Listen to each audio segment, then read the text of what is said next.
What's up? New day, new inspiration. We have some amazing people that we're profiling on this episode.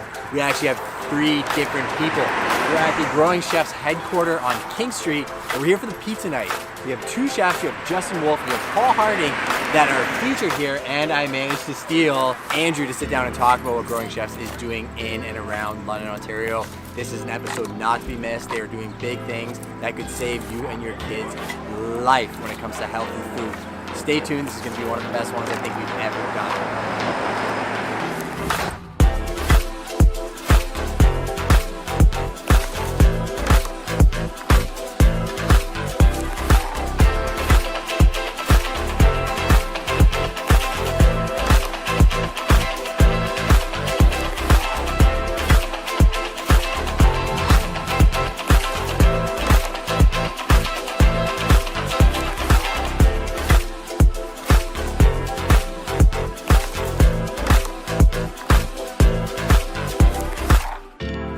Perfect. So when I walked in here, first thing I thought of was when I got married, my wedding cake was from L'Auberge du Petit. Oh. It used to be in this building, one of my favorite buildings in this pocket. And I don't know if you remember, but a long time ago, I think I had met you at a building in Dundas when you were starting Growing Chefs in the very, very beginning. And Jesse Gibbs space. That's right. Yeah. I was inspired by what you were doing. I was super pumped that, I had a glimmer into your world. I lost track a little bit, so maybe give me some insight into what Growing Chefs is, kind of the inception story, and where you are today. Awesome. So we started Growing Chefs Ontario started 11 years ago in London. Literally out of the trunk of my car. My wife and I kind of pushed it along for the first couple of years. Back in 2011, when we first got our office, that was when we started really formally pushing things forward. We run food education programs for children and families, mostly in partnership with schools, but also with community agencies and just the city in general. Okay. And the intent is to teach kids how to cook, but give them hands-on experience to smell, touch, feel, experience what it's like to work with real food, with real ingredients, and how to transform them into food that's good for you, but that they're excited about eating. So our mission is to get kids excited about healthy food, simply because you can't just tell kids to go do something without showing them the steps, how to get there. We literally teach every subject in school through combination of experiential learning or hands-on learning, and then textbook or theoretical learning, except for nutrition and food, which we've been taking all of the hands-on stuff out of the school system for 25 years. So Growing Chefs is just an attempt to bring that back in a positive and fun way, using professional chefs for 2 reasons. One, if you want something cooked fast, cost effectively, and with the best ingredients, they're the best people to talk to. 2, if you want to get kids inspired to cook food, put them in front of a chef. Their chef coats are like superhero capes, 100%. And they will get pumped. This is why almost every kid watches the Food Network. So a lot of what we do at the end of the day is just trying to give kids the experience to make them feel like they're on the Food Network show, right in their classroom or right in one of our classrooms. Funny you say that, actually. Now that I think about it, my daughter's 5, and she has been watching these cake boss shows. I don't know what it is, and these competitions, she's into it, and I get a hoot out of it because she's super passionate about it, and she'll take all her little plates and she'll set it up. But I think, you touched on something that I've seen in this series talking to other people where, I liken it to going camping and having a rainy 3 days, almost miserable, but you remember that trip for the rest of your life. You go on a roller coaster and it's a 20-second ride and you forget about it an hour later. Where the latter you earned and you really kind of made your stripes doing it. It's kind of the same thing with food, right? Where understanding the process rather than getting a frozen box of chicken changes the dynamics. Totally. It totally does. And it gives, when people have the opportunity to really experience the full sensory experience of all of those different ingredients and just, when you go into our classes, it's amazing. Watch kids cut up onions and see that full experience, and they're crying, and it's very extreme. And it's that's a huge part of it, is just getting our senses adjusted to what cooking and what eating real food actually is. And so many people these days, not even just young people, but multiple adults, generations of people are used to those high processed foods. They're easy, killing it's them. Salty, it's sweet, it's aggressively either one, and we never help condition our taste buds to get used to what real food tastes like. And it's we use this analogy a lot in Growing Chefs programming, where you jump into a swimming pool and the water's too cold, and you have that minute before your body adjusts. But we don't jump out of the pool and go, swimming sucks, that felt uncomfortable for a second. You adjust. Yeah. But we never give kids the opportunity to let their taste buds adjust to new flavors. And it's the same thing, you just have to teach them to do it. And in order to get them to suffer through that 3 days in the tent when it's raining, in a food sense, you have to present it to them in a fun way, or else it's not gonna stick. I like the analogy, what happens if you catch fire? What do you do? What were we taught to do? To roll around on the ground. That's right. Stop, drop, and roll, right? Yeah. And it's everybody remembers that because a firefighter came into our classrooms when we were young in uniform. Looking like a superhero. And taught us those things. And it's like, I don't know about you, I've never caught fire. Yeah. I've never utilized But that. As an adult, I thought I would be catching fire every other day. Especially in the restaurant business, it happens sometimes, right? But you remember that, and you remember that experience. So how can we present eating healthy food in that type of an environment that's going to stick? And that's what Growing Chefs does. And then here at Auberge, having the opportunity to like open up our facility in a building that almost every person in London has some connection with. Yeah. My wife and I went on one of our first dates here. Awesome. Back in 2004 when the Arroyas family was running it. And so having the opportunity to transform a building that has such history in the city and incorporate our programming into it has been a dream come true. And that's not just our programming, but our whole business model, which is a little bit of the other non-programming side of it is what you're witnessing tonight. It's pretty exciting, and from the programming aspect, like just even having this conversation, I'm thinking of communities and people that we touch that I know would absolutely love to have access to somebody like yourself. I'll make those connections if I can. One question I have for you, having a little girl, what do you find really moves the needle in terms of actual tangible things that you do with children to get them engaged, right? Yeah.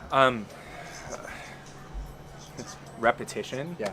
Not getting frustrated. And I fell into that category myself as a parent was, by the time you get the food on the table, whatever it is, it could be takeout, but you've had a long day, you've probably come from work, you've cooked, you've probably cleaned half of it up, or you're at least thinking about the cleanup you still have to do.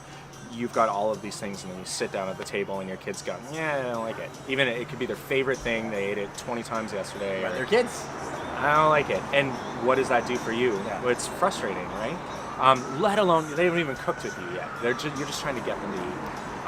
And with kids, it's they learn by repetition, and you have to try and figure out how to create a learning environment for them that's positive, and that it doesn't turn them off of the food experience.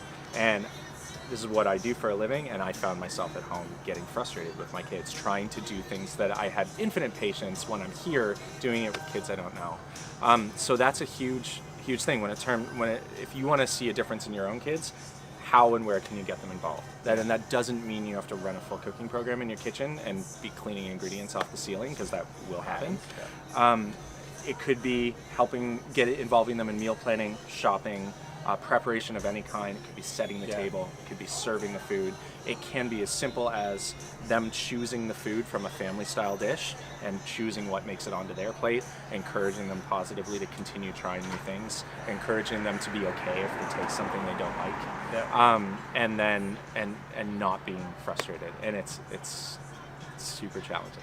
We all get frustrated, right? I mean, we're all little kids that grew up, right? We were all that kid one day, and it's nice that you're saying that, because it really kind of imprints on me that those moments that, where you're trying to do 1,000 things at once and, satisfy your family and take care of everything, them not liking the food or not wanting the food isn't necessarily a reflection of you as a human being. So, taking a pause for a second, resetting, and then engaging them in whatever you're doing does make a difference. Like, my daughter loves to mix things. So if we're making food, right, I always kind of give her a job. So it's cracking eggs, like little tiny things, right? And you have to engage with them to a certain degree in order to, and you get what you kind of give in that context, right? 100%. And you have to remember, kids don't have perspective yet, or especially young kids. Yeah. They're learning that. So you could have how old's your daughter? 5. So perfect. So 5 years old, she could crack one egg, go wash her hands, and then off doing whatever else she's doing. Walk back, see the finished product. She's like, I did made it. that. Yeah. I made that. Yeah, exactly. And that's perfect. Of course you did. Yeah. Now, do you want to taste the thing that you made? And that's great. I always like to say, again, with parents, any time that your kids aren't eating the food that's in front of them, a lot of the time it has nothing to do with the food, it has nothing to do with you, it has nothing to do with the situation. A lot of times with kids, it's the first time in their day, because they've been at school, at daycare, been told what to do on someone else's schedule, and here's the first moment where they have a sense of control over what's happening to them. That makes perfect sense. Right? And if them going, I don't like that, is the only way they see an opportunity to assert control, it might have nothing to do with food. But if you can give them that control by going, here's your plate, you can choose whatever it is that you want to put on that plate, then all of a sudden you're creating a positive situation for them to make choices or about what they're going to eat. And think about every time that you have a kid and you're like, oh no, don't eat that, and you want them to eat it. Every parent probably on the face of the earth has done it, the kid does it. It probably is a psychological thing to a certain degree, and I understand it because it'd be frustrating for us to be in a situation where somebody else is running our ship kind of nonstop. Because we're sitting in this beautiful garden filled with food, is that part of the program as well? 100%. So our programming aims to give kids and students a window into our whole food system. Okay. So where does food come from? How does it grow? Who grows it? Where does it grow? How does it get to us? All of those places that it travels to, whether it's local food like this, or whether it's food from halfway across the globe, like our olive oil and lemons, Parmesan cheese. How does it get to us? Why is that important to know about? How does that affect other people?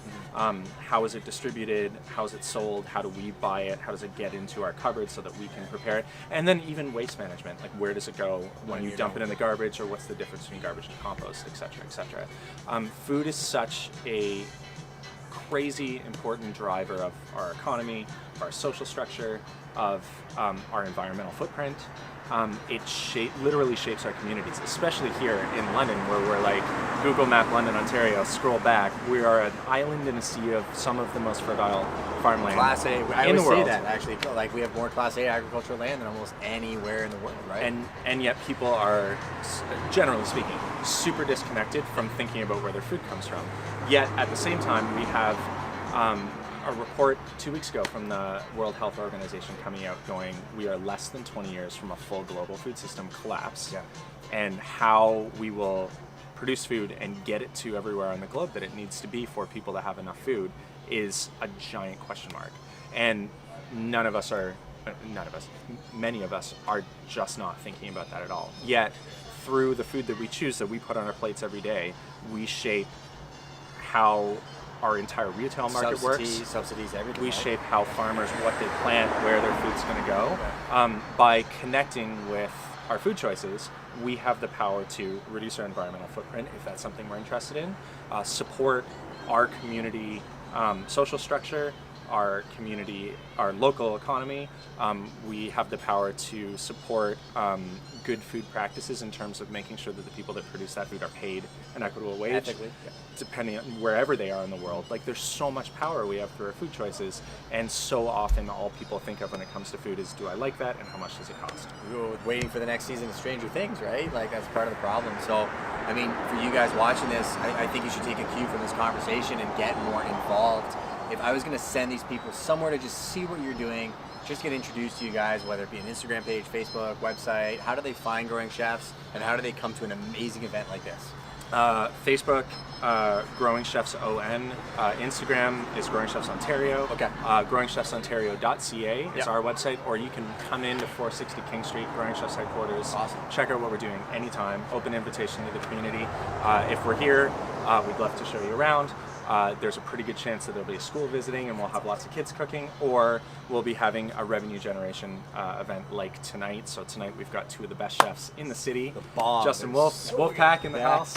We got Paul Harding from Fanshawe, formerly of the Only on King, are working with the Growing Chefs team. We're doing a wood fire oven pizza night. This is how we pay for our programming without passing the cost on to the schools or the students or the community agencies that we hire us. We're always doing private and public events we generate at Growing Chefs about 50 to 60% of our income comes from these types of events that we host here. So we'd love to see you out for them. And you can't go wrong when you have chefs of that caliber in your kitchen cooking. How is pizza tonight? There's a problem. Like, I'm barely holding it together. I have not stopped eating pizza since I got here at 6. There was a lineup out the door for the pork belly. It's out of control. And it's funny, right? Because we were sitting here having this conversation. I've known both those guys for a long time. Saw the event, came with no context. I actually didn't Google you guys on purpose because I wanted to just ask the questions I wanted to know for the audience. So if you guys want to be connected with these people, let me know. I will send you the information. Everything will be in the show notes. So go follow them, support them, show up to one of their events. I promise you, you will not regret it. Thanks for your time. Hey, cheers. Awesome. Yeah, my pleasure. It was fun.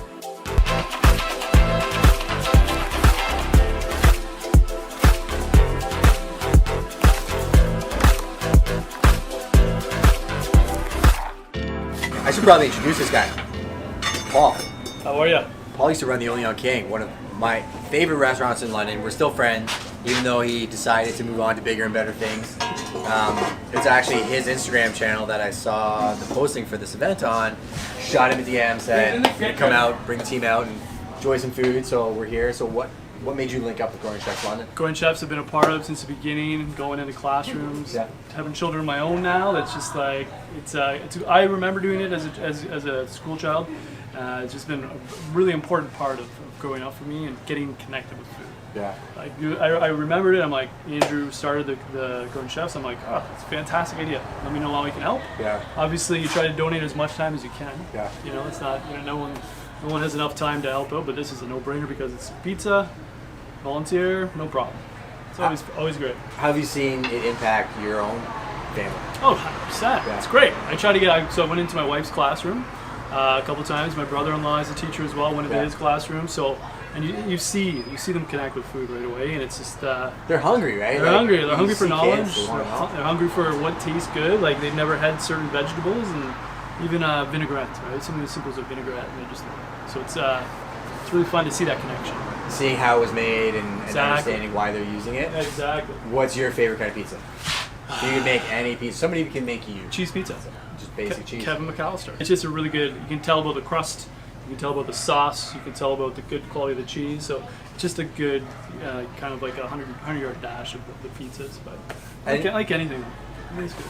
People that are experts at what they do tend to tell me in whatever field they are that sometimes the simplest is the best. Like the things that they're looking at are really tasting the simple ingredients to form something rather than throwing everything on it and then you can't taste anything. Yeah, right? you really want too much on pizza too. You just want to kind of keep it really not overpowering. Maybe a few curveballs here and there, but it's fun, right? Pizza's fun. I want people to come and see you. Where would I send them to actually find you to book a private event? So thanks, Justin. On Instagram, so entertaining by CH is my handle.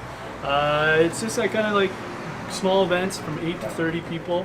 It's like the secret show. We were just talking about Great Bed and music and stuff like that. So I saw your events and I got all pumped up because I'm like, it's good. Where's this happening? So I go to people's homes or backyards and kind of like just cater to what they want. I have a lot of great options as well. And it's really enjoyable. I try to make it a fun occasion, but really just cater on what the customer's after. So I love it. It's really fun. All right, appreciate it, man. Follow this guy. I promise you will not be disappointed. Thanks, Justin. What is up? You got Double J. You got Justin Wolfe, Justin Conago. He just said that. That's why I put The it on Jays of film. Thunder. The Jays of Thunder. Boom. One of my favorite chefs in London. Incredible mind, amazing at what he does. Him and Paul do two completely different things, but they brought both their talents here tonight to feed a whole bunch of people. And I jumped at the opportunity to be here, jumped at the opportunity to bring our video team here because people know who you are. First of all, what restaurants do you actually operate? Because every time I call you, I'm like, hey, I'm walking by one of your restaurants. I know, I don't even know anymore. So we have the Early Bird, which is our diner on Talbot Street between King and York. That's our longest running right now. We have Los Lobos, which is our take on Mexican. We have the Little Bird Cafe, which just opened up in April in Worley Village. And we are currently getting ready to open a company bar, followed by our own pizza joint. That is amazing. And I'm not kidding, it's a problem. I have to pack lunches because if I don't, I walk by one of his restaurants, you're getting more and more of my money, which is a good thing because I'm encouraging your hobby. Lots of paddles in the fire this year for us, for sure. I want to ask you that. That's kind of my main question is like, Hey! where do you find this constant inspiration to keep coming up with different ideas and doing different things? The biggest thing is just, this is a city that we were born and raised in. My brother left, for a while, and he spent 15 years in Toronto managing and sort of getting into the industry, sticking with the industry that he loved on the beverage side. I met him on the other side with food. We're 10 years actually this year, which is going to be huge for us in December, in business together, work for ourselves. It just started by just, being really aware of the city and, planting our roots here as adults and with families now. And just really trying to figure out, it started with just ideas with what we enjoy when we go out of town and what kind of places we look for, what type of food we look for. So it essentially starts as an idea like, what does London need? What could we do without stepping on anybody else's toes? I'm definitely like the more the merrier, I don't, like there's always, good things about healthy competition, but I don't feel like London's even really at that point yet because there's so much room here for people to do different stuff. We've had opportunities to franchise some of the things that work for us, but I have no interest in doing so. I want everything we do to be different because I don't want my life to be about formulas and numbers. I have enough of that now. I want to keep everything exciting. There's the business side of running a successful restaurant that you have to do to a certain degree, right? But at the same time, the beauty is in doing stuff like this. Like, if somebody would just say, hey, would you cook for free? You'd probably say, yeah, if it was a cool thing to try. Like, I know you went overseas for a little bit. I'm doing that today, actually. Yeah, no doubt, right? Like, for a good cause. I did a huge apprenticeship in Chicago, which sort of changed my world under a master chef. I spent 9 months there working for nothing, just to better myself, which in turn bettered my career. So now I travel and I've done pop-ups in Europe, and I work out of Ohio at the Culinary Vegetable Institute of America, doing events down there as often as I can get there between babies and restaurants. So I like to travel. I'm actually going out east at the end of the month to do a couple events with Chef Michael Smith. Oh, cool. Doing a course at his restaurant, and also for the Fall Flavors event out on the wharf, cooking a steak course for 150. So that's where I keep myself. Now that I'm a little bit, essentially hired outside of the kitchens, I have a lot of great staff in place. So to keep myself active and my mind busy and my chops up, I try to do as many charitable events and just fun things to get out and keep my mind working. It sharpens that sword, right? Like, you get inspired, you take a little bit of time, get into somebody else's world, see how they do things differently, you get inspired, right? Like, there are two different sets of people that I find that I run into just in my day-to-day. You get people that always think, oh, like, why is that guy successful? I've been doing this for 20 years. I should be the one that has what he has. And then there's the other people that see that and are like, man, I'm so happy that you have all this success. I'm going to go over here and I'm going to make my own path because there is more than enough for everybody. Exactly. And, finding something inspiring in other people will lead to success in your own world. I'm in real estate. Well, like, he's a chef, but I think I've told you this many times that I get pumped up seeing you guys doing different things. Seeing Paul, like, the food he used to put out, and yourself, like. Yeah, it's exciting to see people that you care about or friends with, doing something that they love. Yeah. And if there's a success involved in that, I mean, there is on every level because you love what you're doing, right? So that goes a long way with us, and we're completely family run, with our whole company, and that's awesome. That's been our vibe all the way through. And it's just about, like I said, trying to bring something unique to the table for London, for ourselves and for our friends. We start there, and then if it works, great, we roll with it. If it doesn't, we're not afraid to roll with the punches. But I literally wrote something this morning that I literally shared with the team saying, if you don't try, you'll always regret it. If you try and fail, I promise you the general public will probably respect you more for it than not trying at all, right? Completely. In our industry, we're, and in many industries, we're continuously evolving, Our city is continuously growing. We can do some things, we don't want to scare people away, but we also